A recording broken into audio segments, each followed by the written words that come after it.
You walk into a shopping mall, bright lights, security guards, rent that costs more per month than most people's yearly salary. Now picture a 19-year-old in his bedroom, laptop open, selling products to 5 different countries, with 0 employees and 0 physical store. Same goal, completely different game. Today, we're breaking down e-commerce versus traditional business, the real differences, the real numbers, and which one actually makes sense for you in 2026. Not theory. Practical stuff you can use if you're thinking of starting something. Let's get into it. Before we compare, let's define both clearly. Traditional business means a physical setup, a retail shop, a restaurant, a wholesale store, a service center. Customers walk in, see the product, touch it, and buy it on the spot. E-commerce means selling through a digital platform, your own website, Amazon, Shopify, Instagram, Dairas, whatever the market is. No physical interaction needed. The transaction happens entirely online. Both are trying to solve the same problem. Connect a product with a buyer and make a profit. The difference is how they do it. And that how changes almost everything else. Cost, speed, risk, and scale. This is usually the first thing people ask about. So let's start here. Traditional business needs serious upfront capital. You need rent for a location, often with advance, security deposit. Interior setup, shelves, signage, inventory, sitting physically in that space. Staff salaries from day one, utility bills, even before you make your first sale. Depending on the city and the business type, this could easily run into lakhs before you've sold a single item. E-commerce, on the other hand, can start incredibly lean. You need a product, sometimes not even in bulk. Dropshipping lets you skip inventory entirely. A website or a marketplace account, some budget for ads or content.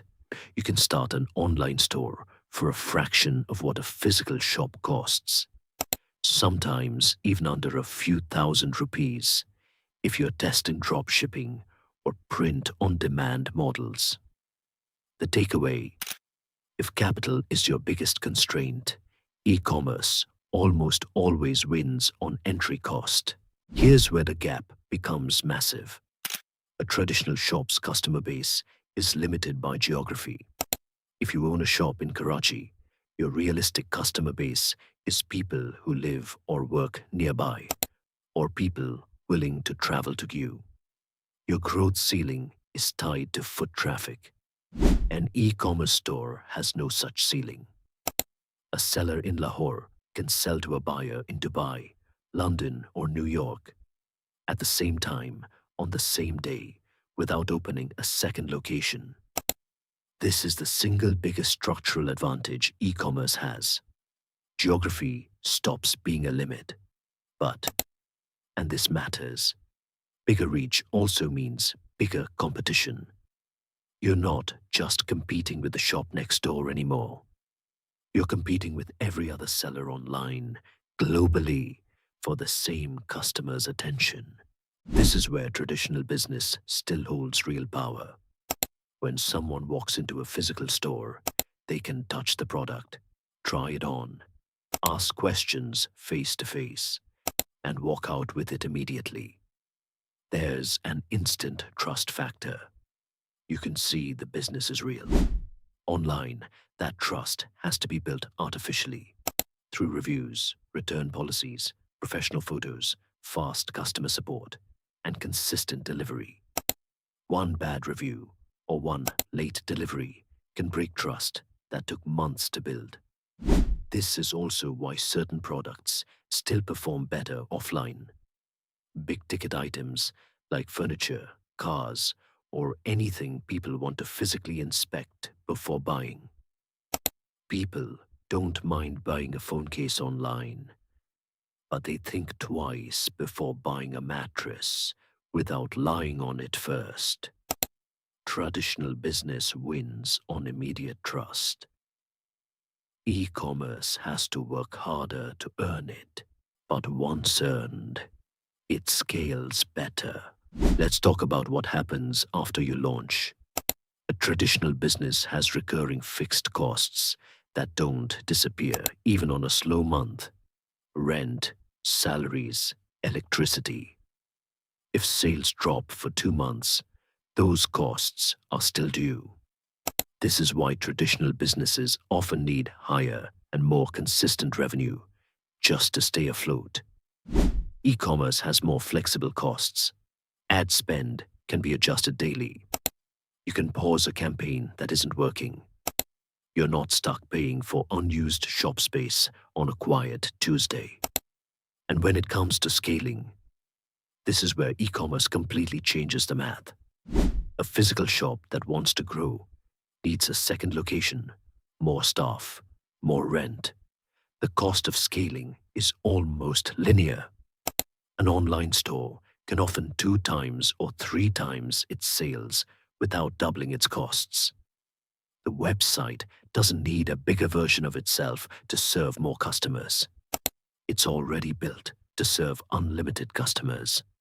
It just needs more traffic and better fulfillment. If you wanted to open a physical shop tomorrow, you'd need weeks. Finding a location, signing a lease, setting up interiors, getting registrations done. If you wanted to start selling online tomorrow, you genuinely could set up a store, list a product, run an ad. You could have your first sale within 24 hours. This speed is why so many entrepreneurs today test business ideas online first. It's cheap and fast to find out if people actually want what you're selling before committing serious money to a physical setup.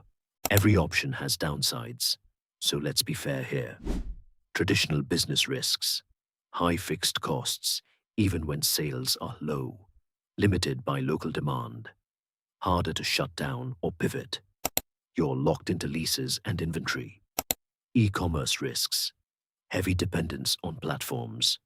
A policy change on Amazon or Instagram can hurt your entire business overnight. Intense competition and rising ad costs. Logistics and delivery issues. You don't control the last mile harder to build long-term brand loyalty when customers can switch to a competitor in one click. Neither option is safe. They're just risky in different ways. Honestly, this isn't really an either-or question anymore. The most successful businesses today are usually hybrid. A local bakery that also sells online, a clothing brand with a small flagship store, and a fully functional e-commerce site. Traditional businesses give credibility and local presence. E-commerce gives reach and scalability.